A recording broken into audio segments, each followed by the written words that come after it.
Si tu as une business et que tu as des placements garantis, c'est probablement la pire erreur fiscale que tu es en train de faire.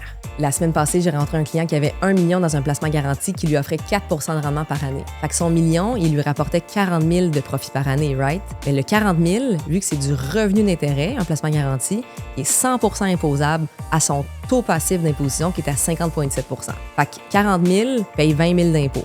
Là, il ne se l'est pas encore sorti en dividende. Il va être assujetti à un autre traitement fiscal, by the way. Ce que j'ai expliqué à mon client, c'est qu'inversement à ça, s'il avait pris son même million, mais qu'il avait investi dans des fonds de placement ou dans des actions qui génèrent des gains en capital, bien, le gain en capital, le traitement fiscal, c'est 50 % au lieu de 100 %. Donc, au lieu de payer 20 000 d'impôts, comme dans mon exemple de tantôt, il va payer juste 10 000 en impôts. Donc, je viens de faire sauver 10 000 à mon entrepreneur en une fraction de seconde. Donc, finalement, le client ne prend pas vraiment plus de risques. Il est dans un portefeuille prudent aussi, mais il investit dans des positions qui génèrent du gain en capital. Donc, le traitement fiscal est avantageux, mais il n'y a pas vraiment plus de risques qui est rattaché à ton portefeuille. Donc, si tu es entrepreneur, bien, il y a une façon d'investir dans les marchés de façon prudente, mais sans être non plus dans un placement garanti, tout en sauvant beaucoup d'impôts.